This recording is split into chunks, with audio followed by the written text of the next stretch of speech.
Many thanks for joining the program this morning. Now, you can follow us on all socials. We are at News Central TV on Instagram, on Facebook, and if you're outside Nigeria, check us out on Twitter as well. Let's tell you some stories on the front pages of the paper this morning, and we're starting with West Africa, Nigeria. We're looking at the Punch newspaper this morning, and the Punch has quite a lot to talk about. Now, one of the main stories in the front burner is all about the educational sector. ASSU threatens fresh strike, says agreed 22 billion naira allowance unpaid. That's on page 2. Earned allowance, not that of an association. That's from the education minister himself. Hold government responsible if we go on another strike, say lecturers. Now, this is all on page 2 of the papers this morning. Now, you can also see this picture here. That's a lot of people, migrants. That's what it says here. And they're trying to cross to European countries. Now, the European Union countries. This picture was taken on Monday. You can see a lot of people who are desperate to leave the shores of their country. There's more details on that on page 5 of the Punch this morning. On page 4 and 5 also, federal government orders probe as Nigerian wrongly jailed in Cote d'Ivoire dies in prison. A very sad situation as well. But you can go to pages 4 and 5 for more details of the story from the Punch. All right, we'll go to our next paper this morning on Breakfast Central, and that is the Daily Monitor. Yes, precisely in Uganda, East Africa. So it's all about the fuel price hike, which chokes traders and stirs inflation. There's a talk there that says crisis as motorists, traders, and many service providers have felt the pinch of doing business amid skyrocketing gas prices, saying the option is to shift the burden to consumers as they seek to make ends meet and avoid losses. So there you have it, about, and also for graphics about how the prices of fuel are really shooting up in there to about 5,000 shillings, you have to say. Also at the top there of the still the paper, the Daily Monitor in Uganda, Rainbow Momhore uses his face to earn money. Find out all about that on the front page of the Daily Monitor in Uganda. Wow, well, Lisa, that's a really sad one. Price of petrol, it's nearing 5,000 shillings. That's equivalent to 18,000 naira per liter. Wow. In Nigeria. That's equivalent to over $44 per liter if you're looking at the US dollar exchange rate. And it's a sad one at this point in time. We hope the government is doing their best to reduce inflation in the country. From the Daily Monitor, we can move to the very next paper that we have for you this morning. And it seems we might be looking at the Daily Nation. Now, this is Kenya right here on Breakfast Central. Now, it's looking at the economy. It says 2022-2023 spending estimate set to rise by 278.81 billion shillings to hit 3.31 trillion shillings. Now, it also talks about the educational sector. Pay boom for civil servants, teachers. That's what it says here. Budget goodies. That's all of that is on page 7. You can see the different sectors here. It says the big winners with the amounts, the different sectors from the educational to the security to infrastructure and the judiciary. There's more details of all of this from page 7 of the Daily Nation this morning. What top U.S. officials visit means for Kenya and for Africa. You can go to page 6 for more details on that. Coast ODM leaders snub rallies. That's on page 5 of the Daily Nation this morning. Right, and we can wrap up the papers this morning, Tuesday, the 16th of November, 2021, with a look at the paper, the Newsday, coming from Zimbabwe. It says teachers down tools. Now, authority says yesterday, hundreds of teachers down their tools to launch a 12-day strike over poor salaries and conditions of service. But the government claimed that the protest was largely unneeded. And also on the front page, SK Moyo, we talked about him yesterday on Breakfast, declared a national hero on page 2, but also it is on the front page in there in Zimbabwe. And state wants Mary Chiwenga, Mary, the embattled wife of Vice President of Zimbabwe, Chiwenga, detained. More on that on page 2. She's been quite a controversial figure in the last couple of years in Zimbabwe. And also the outcry over anti-NGO bill. Find out how and why an anti-NGO in the country. We'll find out more inside the Newsday in Zimbabwe. And that's it for the papers that we have for you this morning. It is time to bring you our top stories.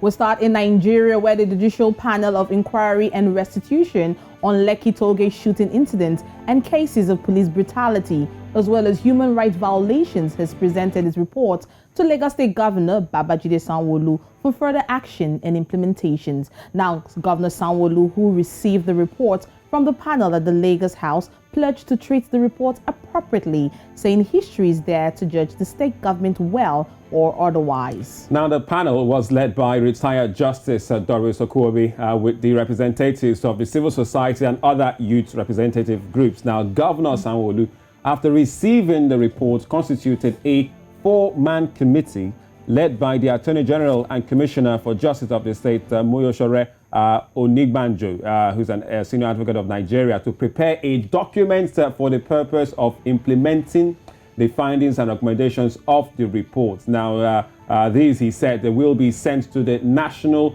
Economic Council for implementation. So this has been basically one of the big news in Nigeria. So Lekki shooting, Lagos Panel of Inquiry submits its report, and we have to say quite damning final reports where we can see some of the findings from the reports of the panel. All right, you can also see the report you're seeing there. That's from the leak report that we have here, and this was gotten from Twitter. You can see the Twitter handle here. Now, it says the atrocious maiming and killing of unarmed, helpless and resistant protesters while sitting on the floor and waving their Nigerian flags while singing the national anthem can be equated to a massacre in context. That's what it says here, and that's the word that is being looked upon and focused on everywhere on social media. This has been trending on Twitter. It's one of the top 5 things that has been trending on Twitter as well since yesterday up till this moment. Well, the report also talks about 40 bodies are found, and it did say that people were killed, according to what they're saying from this report. Quite a damning one for the government, especially nationalistically, when you look at the likes of what the government has been saying since the ill-fated night of October 20, 2020. Now you can see the handle there. It is enough is enough, with the names of the people that have either been deceased or are missing,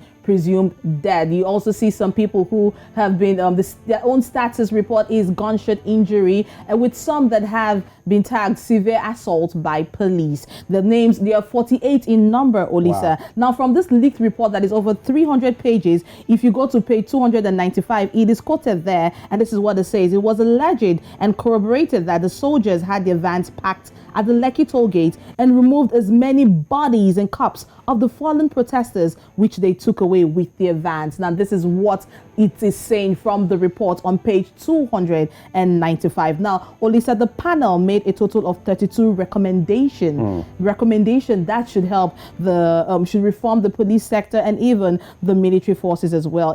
One of the recommendations the panel made is sanctioning of the officers of the Nigerian Army and the Nigerian Police Force. Now, the recommendation from the panel also came out to say a public apology should be given to end SARS protesters. Well, with the names of many of the deceased at the toll gate shooting conspiracy and initial statements by the Army and the Minister of Information that nobody died, this clearly contradicts all of that. So there you have it, big news in Nigeria. The Lagos Panel for Judicial Inquiry are finally, well, I would like to call it leaked report that's come out and was submitted to the Lagos State government, and the panel has also been a committee has also been looking to implement such. But I'm sure in our subsequent bulletins and throughout the program today and right here on News Central, there'll be lots of the fallout from this released report by the panel of inquiry out there from the NSAS issues. Now, still in Nigeria, yes, the Academic Staff Union of Universities in the country has issued a 3-week ultimatum to the federal government to address all issues and agreements reached back in December 2020. Now, ASSU President Professor Emmanuel Osodeke, who stated this on Monday while addressing reporters in Abuja, warned that the union might be compelled to embark on another nationwide strike if the government fails to implement the memorandum of action signed with ASSU before suspending the last industrial action. Now, the ultimatum is part of the resolutions reached at the National Executive Council meeting of ASSU held in the nation's capital. Well, earlier, the national president of ASSU, Professor Emmanuel Osodeke, spoke to us, highlighting the demands of the union and other issues. we have about 6 items on which we went on strike in 2009, 2020. And after a protracted strike, the government agreed to implement those 6 items within a time frame, a time limit that we all agreed on. And at the end of that time limit, which is around April, they were not implemented. And since then, we've been raising the issue with government up to August of this year, and we set another timeline for the implementation of those items. Then at the end of, which was at the end of August, but at that end of August, none of these issues were treated. And we believe that for peace in the system, they should go ahead, and for the comfort of our members, so that they can do their work adequately, they should go and implement those things that have agreed on. So that we also upgrade our facilities, the laboratories, the libraries, and what have you, and the lecture theater. As I tell you, so when you go to our university, you have some lecture theater that can take only 200, is used for 500 students. All the other study from outside. If the system decides to do what it should do, there will not be strike. You tell somebody the way you are now, somebody tell you tomorrow I will do X, Y, Z for you, and 2 years later it's not done, and those things are essential for your service, there will be a problem. We as a union, we don't like strike. We pay dearly for strike. For 9 months I was not paid last year, they still 20. So my family pays for it. But we believe that the system must change. We will not allow it to collapse, like they have succeeded in collapsing our public primary and secondary school. As I speak to you, our public primary and secondary schools are all dead. Do we also want our public university to die so that the average person in Nigeria, every worker who earns about 30,000 per month is supposed to go and pay 1 million in a private university? Is that what we want for a country? We want our children to stay at home without education? Is that what we want as a country? Do you want our children to go to faculty of engineering when they will graduate? I will not know what structural engineering is, and our building are collapsing.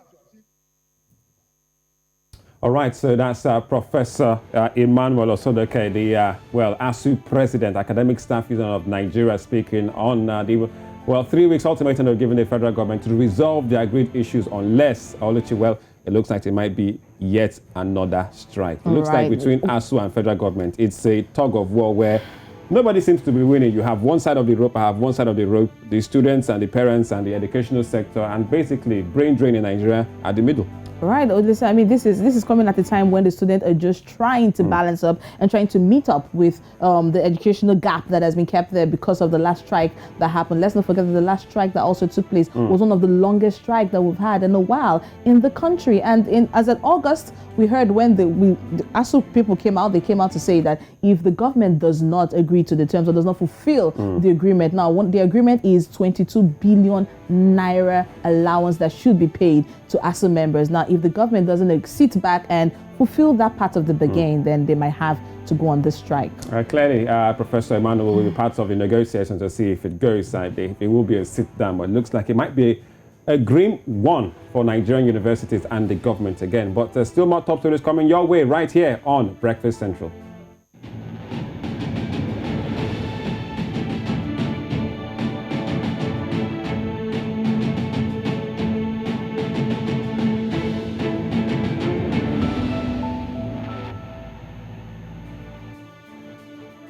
Let's take you to Kenya this time, where the gubernatorial race took a new shape after member of Parliament Timothy Wanyonyi officially launched his bid to become the next governor of Nairobi City County. Now, the event was attended by high-profile leaders from the ODM party and also the Jubilee Party in Kenya. However, his entry into the race has complicated things in the camp on how they will come up with a joint candidate.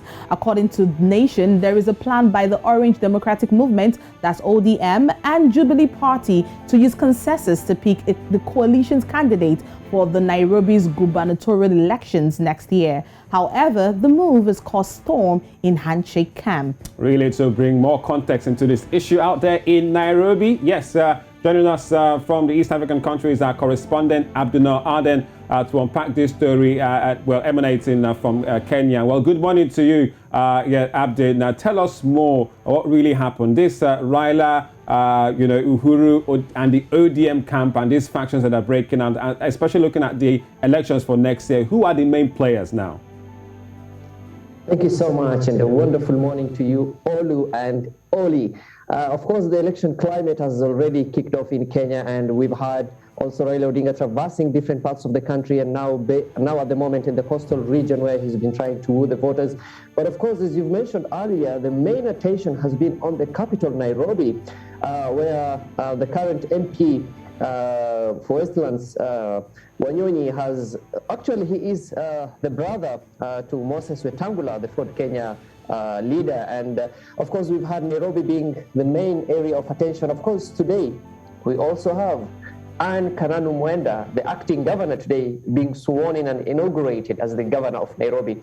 And of course, it's almost a year since Mike Sonko was impeached. So, I mean, it's heating up. It is heating up. Now, from the look of things, we have fractions within the party. Can you tell us the implication of these fractions and how it can help or mar the election that's coming up? Looking back at the past elections in 2017, where Mike Sonko emerged victorious, we've had various candidates. And of course, Nairobi before used to have the mayoral status, and it used to be the center of attention because the city in the sun has a lot to offer politically, where the diplomats are based, where the government headquarters are based. There is a lot of us at stake in the capital, Nairobi.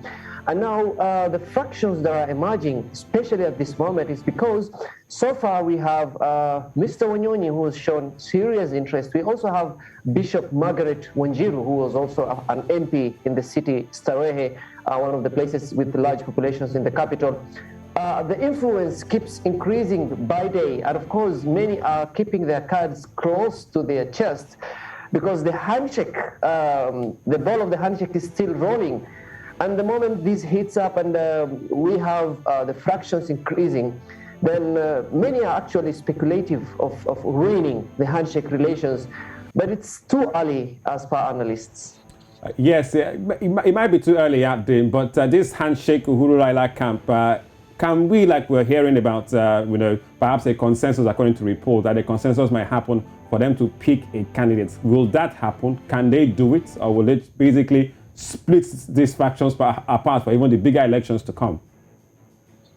Absolutely. That is something that they will really love to do, because the key division that has caused loss of votes, especially to the opposition, which is now currently the handshake, part of the handshake led by former Prime Minister Raila Odinga. There is too much careful and being cautious, especially with the Nairobi gubernatorial seat. Because let me put this into context. Nairobi is composed mainly, a large number of voters are based in the eastlands regions of the capital, the places where with low income population. And these places are cosmopolitan, dominated by different communities. So the handshake candidate so far has not yet been made official. But what is expected is we'll have President Uhuru Kenyatta alienated parts or supporters or politicians either choosing to sacrifice either to get the governor or the deputy governor. The last elections, we've had a similar scenario where Mike Sonko was deputized also by Polycarp Igade. So they try to balance it, where they will be able to appeal to both the elite, the technocrats, and the people of low income status. Therefore, a handshake candidate hasn't yet been unleashed. But of course, the candidate, he or she, is in the closet. Now, Abdul, you touched on voters, and we know it's very essential that voters turn up for this election to be successful. Can you tell us a prediction of voters turnout for this election as against the previous election that was held in the past? Actually, we've had recently a large registration exercise, a nationwide registration exercise, which was carried out. And of course, Nairobi politicians were actually drumming up support, calling on the young people, calling on everyone to take up and register for vote, acquire their voters card.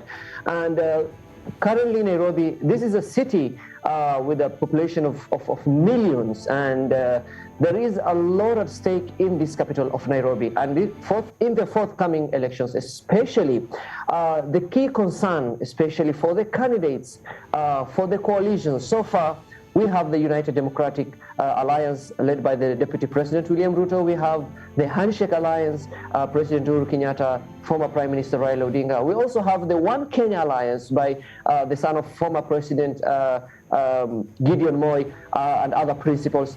So Nairobi has over 4 million voters, and this is expected to be something that none of the principals will wish to divide the votes, rather consolidate them, because that is what allowed Mike Sonko and Polycarp Igathe to emerge victorious in the previous elections, a unity of interest.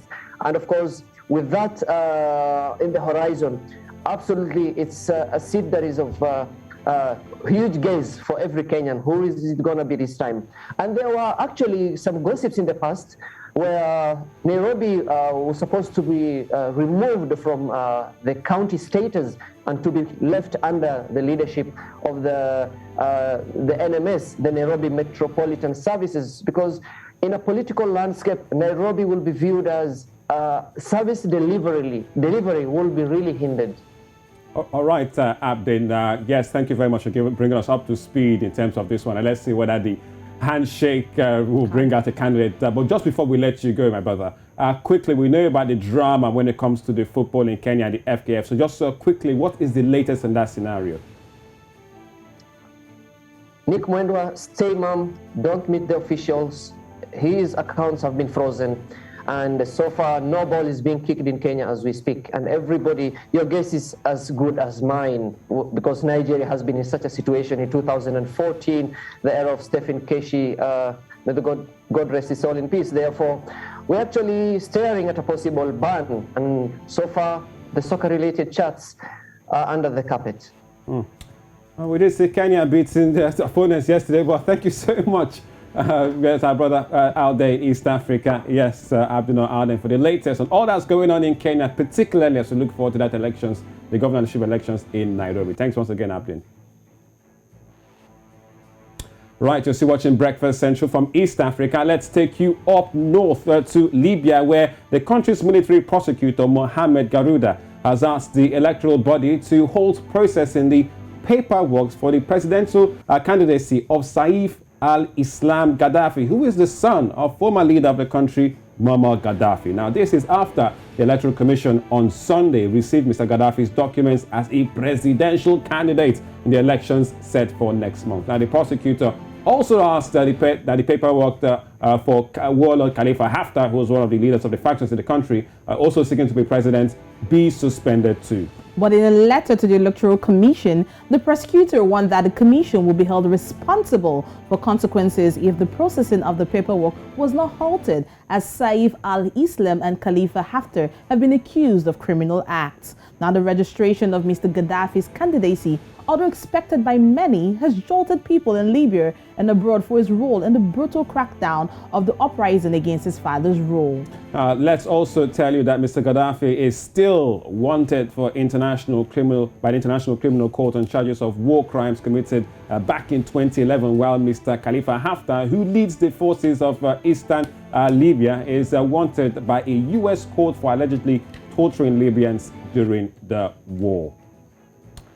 Well, Oluchi, quite lost to chew on in terms of the candidacy for elections in Libya. I'm sure many people in Africa will be surprised to hear that Saif al-Islam clearly is also submitting a bid to become president of Libya, the same son of Gaddafi, former leader of the country. Well, will people be surprised? Some people have come out to say they saw it coming. I mean, this is a well-learned man. He has a PhD from the School of Economics in London. This is someone that has been at the forefront of politics, and he's not the only one. His brother also two of his brothers hold top-ranking positions in government and outside of government in the country. How much support will he get now that he submitted the bid? And just like we're saying, some officials want his candidacy struck out and not processed for his paperwork. And also for Khalifa Haftar, who's been leading another front in the crisis in the past couple of years. But there are lots to follow in that interesting story out there in Libya. Well, you're still watching Breakfast Central on News Central, a recap of the stories we brought to you so far so good on the program.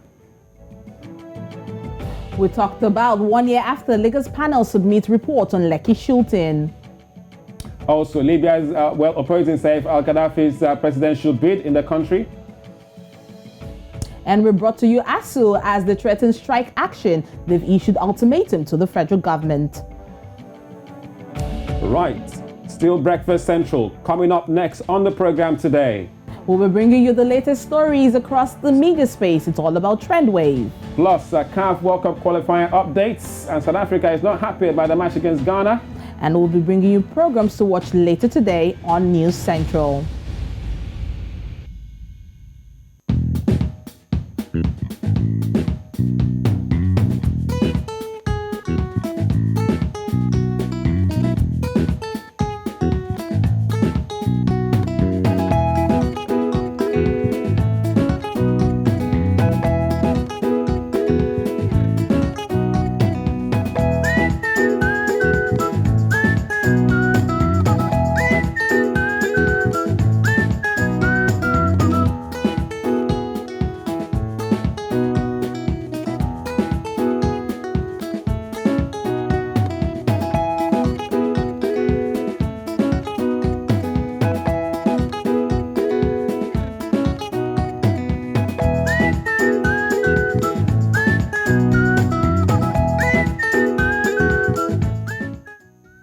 Well, we hope you enjoyed that. Our stories are still also in the news right here on News Central. But you're still watching Breakfast Central with Oluchi and Olisa. Now let's talk about something that, concerns all of us as Africans on the continent of Africa. We have lots of animals. Yes, modern zoos strive to educate visitors about zoo animals and their wild counterparts in terms of conservation needs, while fostering appreciation for wildlife in general. But it might interest you to know that currently we're experiencing the 6th mass extinction of biodiversity on Earth. But this time, mankind is the catalyst. Mankind, you and I, are responsible. Now, humans are escalating extinction exponentially with human activities like poaching, habitat destruction, and most importantly, well, sadly, pollution. Now, going by this current trend, the need for protection of the species has made it the front burner. Now, our guest is Farida Mona Mohammed. She's quite passionate about zoos, animal sanctuaries, and wildlife conservation. And she's here to tell us about her work in preserving and protecting the wildlife. Now, she's also a biologist and a parasitologist as well. That's 2 in 1. Welcome. Welcome to the show, Farida. Thanks so much for joining us. Now, we're looking at the concept of zoos. Now, zoos worldwide has evolved from human profiting venture that exploits animals to being animal focused. What would you say gave rise to that?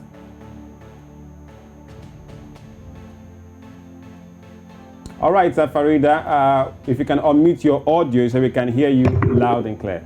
Fantastic. All right, good morning. Thank you for having me.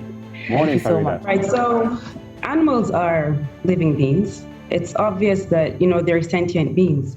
And I think over the years, we realized that the way we've been treating them in the past is unfair and it's cruel. So with this, zoos have been, they're ethical zoos. From human profits, we're talking about conservation. Zoos or zoological gardens are places where there's research, animals are taken care of. And, it's something that is educational for human beings. But recently in Nigeria, when visiting zoos here, it's really not quite that. You see the animals confined in small spaces. You see the animals starving. And it's just, usually see them single when they're supposed to be with the partners. They're supposed to have interactive games to keep them, sharp-minded. But instead you see animals in small cages, pacing back and forth, which is like a distressed animal would do, because animals need space, they need vegetation, and then keeping them in cemented cages with no food, no shelter, look at that picture. These are all in Nigerian zoos. And whenever you try to do something about it, to say something, these organizations or the zoological gardens, usually to the states or the universities, shut people out. They don't let people come in and try to help. Wow, Farida. Even that lion, seeing that lion so skinny, so bony, if I could offer myself to it, which, with no small way would be okay, but that's not going to be good. All right. The last lion is called Shadow. Now, I've been to that zoo, that particular zoo. Yeah. That's the UI zoo. That was sad. I know the photographer who took this picture. And the only reason why this picture went viral was because of an NGO that put it up online. So it was like a social media outrage that got the attention of the authorities. But then I have to commend Kaduna State government because they actually listened. They shut down the zoo. They dispersed some of the animals. Some of the animals are still looking for shelter. There are sanctuaries, I think about 2 sanctuaries in Lagos that were able to take some of the animals like the primates. But the hyenas and other animals there still need places. So having sanctuaries within this country is actually very important because zoos are not doing what they're supposed to do. All right, Farida. Now, over 148 animals and over 100 plants are currently on the threatened species list in Nigeria alone. For instance, the likes of cheetahs, zebras, I've not even seen any lately, and giraffes almost no longer exist in wildlife areas in Nigeria. Even leopards are quite a minute number and species reserved areas. Now, what steps needs to be taken to protect these species and these animals? Just law enforcement. We have outdated animal laws since the 1970s and 80s, and I think the latest probably being 1990. And then it's a cruelty to animal law penal code under the penal code. So animal welfare doesn't have an act on its own. So it's necessary for animal welfare to be an act on its own with clear-cut definitions of what animal cruelty is, implementation, monitoring and evaluation, having a strategy to keep zoological guardians in check. And if they are not able to have money to take care of these animals, they should be humble enough to relinquish them to sanctuaries that will be able to take care of these animals. And then, of course, we need to conserve our environment. These laws that we have in the Nigerian legislation date back to the 70s and 80s. It's outdated. We need to have updated laws because we have more animals that are endangered right now. We have more animals that are threatened. So there need to be better hunting laws. There need to be wildlife laws from the grassroots. We can't wait until customs sees pangolin scales or illegal animal wildlife. We don't have to wait till custom does that. It needs to start at the base. And of course, it starts with education. The veterinary schools have an animal welfare module, but it's not really, it's not well done, or it's not fair to say that, you have to be a vet to have that education. So I think it needs to start early in our primary schools, in our secondary schools. And just like a normal program that you have on TV, on newspapers to enlighten people, you need an awareness on this because we've lost so much land to agriculture and urbanization that animals don't have anywhere else to go. They're being poached and hunted. And there was another thing about zoos in Nigeria. They don't have licenses, they don't have proper breeding programs, and they don't have exchange programs. So mostly they hire hunters to go into the forests and jungles and then get these animals, which is also it defeats the whole purpose of conserving animals and biodiversity. Right, Farida, it is a serious situation looking at the animals and looking at this reserve or the animal reserves. They make a lot of money. People go there. I paid to go to see these animals in the zoo. But you wrote an article that talked about declaring a zoo ethical. Can you tell us more about that? Well, ethical zoos basically should have enough space. And well, actually, zoos are the least, because actually animals should be in the wild. They should be if not in the wild, in sanctuaries that have bigger spaces. But for ethical zoos should have interactive games for animals. They just can't stay alone in a cold cement floor. They need to feel sand. They need vegetation. They need constant feeding. They need veterinaries. Like the one in Kaduna had tuberculosis because there was a flood next to this. There was a flood in the zoo. So it was in water for weeks. Nobody took care of it. People saw it starving. People saw it, bones, but nobody did anything about it. So there is no authority for even reporting such sightings. If people see this, they go to social media and they announce it. But some legislation or some agency to look after these, all these actions, what people are doing in wildlife trade, illegal hunting, there's nothing. There's no one to go to all these agencies. There are a couple of agencies, but they don't have clear-cut objectives. They don't have mission statements. So it's really hard to find an authority to, report this to. And then, of course, enforcement and implementation, it's all a problem here. All Well, thank you so much, Farida Munir Mohammed, biologist and parasitologist. We hope that people and even zoo owners, the government, everyone, because it looks like we don't just care in Nigeria. We hope it turns for a better. But thanks so much and good luck with the work as we continue. Right. Well, you're still watching Breakfast Central on News Essential. Up next is Trend Wave.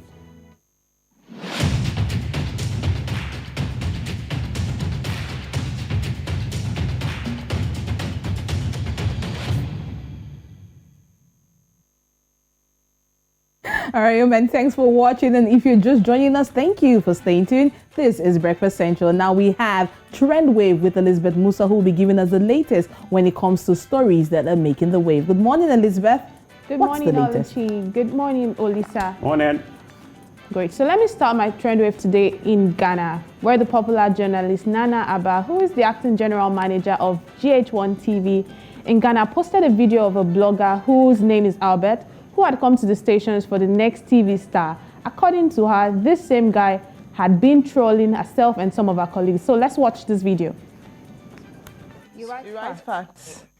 When you write this, hey Sewa, we know what you've been up to in this country. What do you know? Where did you pick that from? That is your Twitter page. Okay. That Twitter is about agenda.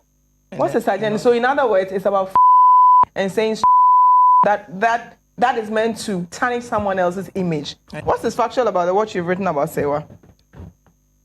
I mean, Twitter is a different word, you know. How? Twitter? get that right. You can't even spell am I. You can't even spell it. Yet you think you can sit behind a phone and write crap on Twitter about people. Simple am I. You can't spell it. But that's not the point. You question people's relevance. How relevant do you think you are? Because I've seen tweet of you rubbishing Lydia Forson too. I need to get the source of, I mean... It's your phone. Your phone is in your pocket. Your phone is in your pocket. So you said you deal with facts. Off. Yes. No, Living Rose just on October 10 that the 4.5K. You have watched that video. So apparently the guy in question had been sending out troll messages and false remarks about herself and her fellow colleagues. So you could see that video. Immediately the guy mounted that stage. They were all full of attacks for him. It's like they had him all planned out. And this video has been making the rounds ever since Nana Abba posted it. And people are, some people are saying, wow, it's like they just had it all. They had him, they were ready for him on that day. Some people are saying that, wow, that maybe that wasn't quite professional. But I'm going to ask you a question, Olisa Oluchi.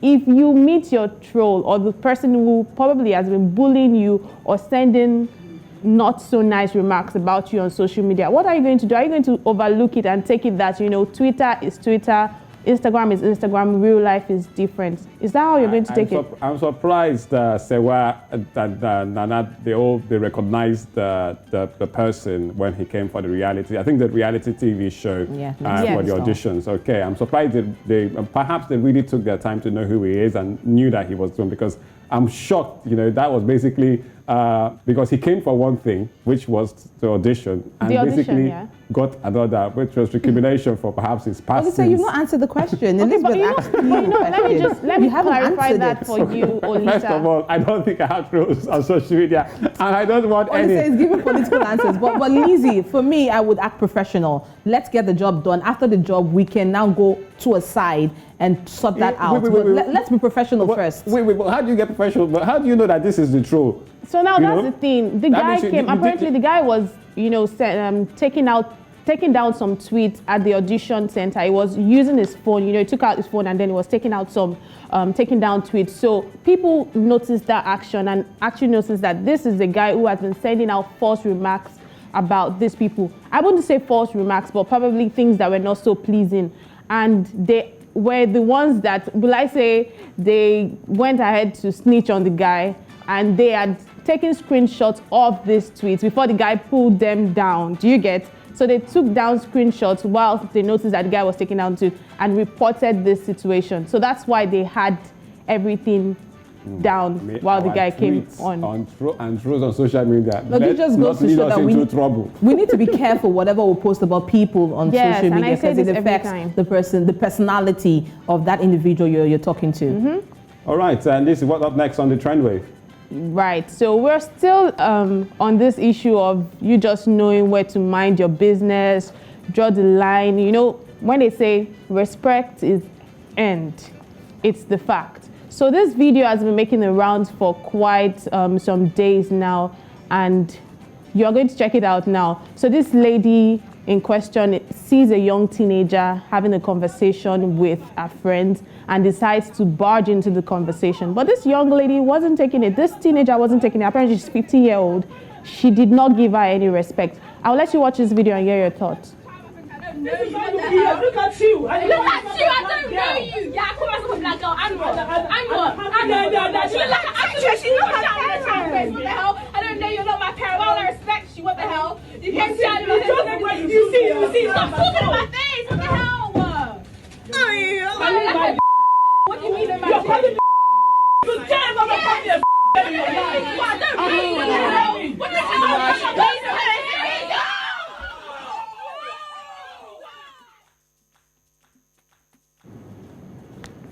When they say drink water, mind your business, that's exactly what we have seen in this video. Apparently the woman barged into the conversation this girl was having. I don't quite know the conversation they were having.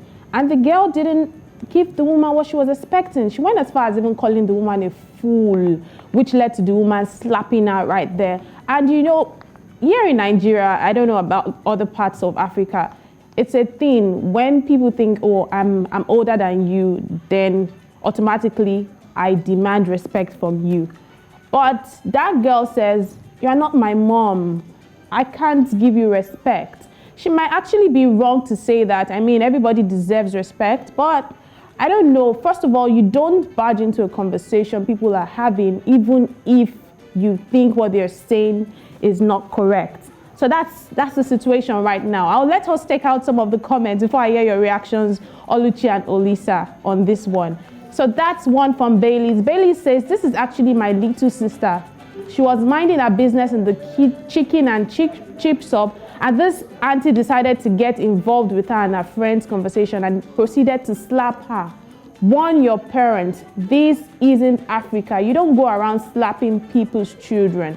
And then she went on to say that this matter has also been taken to the police and that and they're taking this thing up. He says, warn your parents not to move like, oh wow, and says, this isn't Africa, keep your hands to yourself. Let's take a look at more reactions people are making about this particular trend on social media. Now that's one from Francisca Ultimate. She says, I wonder if there will be any moral that this generation will even teach their children. So that's another angle from Francisca, obviously. Francisca thinks, wow. Now that's one from Ray Reddington. Reddington says, although I feel auntie was in the wrong for how she handled it, little sis should have kept it moving and not engage her on that level. The auntie narrative is there for a reason, although it was absurd here. Culturally, you can't just dismiss the word of elders. That's another angle. And also Tito, that's one from Efemena. Efemena says, what goes around comes back around. You be an elderly person someday. Yes, the woman was a little bit too much, but absolutely nothing makes it justifiable to insult an elderly woman in that manner, especially calling her a fool and repeating it. Two wrongs can never make a right. So that's what is trending at the moment. That particular video has sparked up so much conversation on different platforms, from WhatsApp to Facebook to Meta, different places. People are saying lots of things, but I want to hear your reactions, Olisa, Oluchi. Well, I think I'll just take your cue, Lizzie, and drink water and mind my business on this one. Well, rightly, just as you said, Elizabeth, two wrongs do not make a right. Now, also, to that story, people said the woman could not stand the way they were chit-chatting. It was pretty loud, and it was affecting her, and she decided that was what made her to get involved in the conversation. But whatever it is, you've just said it, two wrongs. Slap do not make a right. Child. Assault, that's what it turns to. Well, thank you so much, Liz, for the latest when it comes to trend waves. Really dramatic this morning.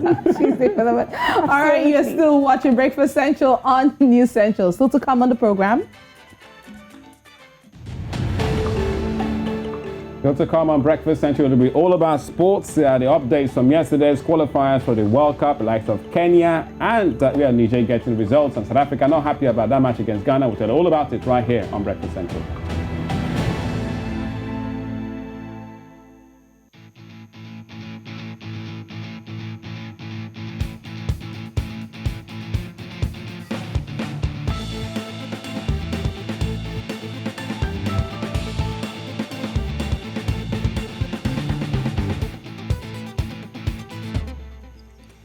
Yes, and in the world of sports, there were matches played yesterday when it comes to the qualifiers for the World Cup. We saw the likes of Kenya, as we update you with the matches right here. So Kenya had a good victory over Rwanda by 2-1, but Kenya are not qualifying to anywhere. They're out of it in terms of moving to the next stage of the qualifiers for the World Cup. The likes of Togo also had a 1-0 victory over Namibia in that one, and there were results too. Sudan against Guinea-Bissau finishing 0-0. But check out that result between Djibouti and Niger. 7-2, a whooping one for Niger, which means Djibouti, have lost all 6 of their matches in the qualifiers, have conceded a total of about 29 goals in this qualifiers. Quite a terrible one for the Djibouti side. 29 goals and scored only 4. So there you have it for the matches. We'll see matches for today. That's for sure when it comes to the continent of Africa. Let's give you the fixtures for the matches for today. Algeria will look to qualify if they beat Burkina Faso. Mauritania against Equatorial Guinea. Tunisia will take on Zambia. Liberia against Central African Republic. Nigeria must win. They must not lose at all against Cape Verde today in Lagos. And Mozambique take on Mali. Well, away from Africa, let's take you to Europe, where we saw England last night overbooking their qualifiers for the World Cup. They thrashed San Marino by 10-0. That Monday, Harry Kane scored 4 goals to add to the hat-trick he scored a couple of days ago in a 5-0 win over Albania. So not a bad one for Harry Kane. How many goals in about how many matches for England? Not a bad one. Likes of Bukayo Saka and Harry Maguire also scored for England on the day. So England are through to the next round, and it's the first time they are beating a team by 10 since they thrashed USA by 10-0 back in May 1964. So Harry Kane is in form for England. That's for country, but for club, well, you never know. We'll just have to wait and see when it comes to that one. Also, as you saw it last night, Italy. Well, disappointment for Italy. They are European champions. Their team, led by Roberto Mancini, they drew goalless against Northern Ireland, which means they have to go through the playoff to qualify for the World Cup in Qatar, where the likes of Bulgaria lost to Switzerland 4-0, and that's why they were qualifiers ahead of them. There'll be more matches to catch today, much later, when it comes to the world of sports. Well, we'll see results. Fixtures today: Netherlands against Norway, Montenegro against Turkey, the likes of Gibraltar against Latvia, Wales against Belgium, Czech Republic against Estonia, France away to Finland, and Bosnia against Ukraine. Well, Oluchi, there you have it. Big results. England 10-0 against San Marino, and Djibouti, well, they got thrashed 7-2 by Niger. Yes, and my fingers are crossed for Lagos today against Cape Verde. I said Lagos, Nigeria against Cape Verde to be happening in Lagos today. But that's our show. I hope nothing happens. Well, my fingers are crossed at this point. All right, later today, right here on this station, News Central, let's check out the shows you can watch. And at 11 a.m. West African time, you can stay tuned to Business Edge. We've got one slot at 5:30 p.m. and at 9 p.m. NC Continental Prime, a wrap-up of the day's results, fixtures, news, everything from sports, entertainment, business, and politics. All right, so that's our package. Lots to chew on today, Tuesday, November the 16th day, 2021. But we'll be here once again tomorrow for you right here on Breakfast Central. Adama.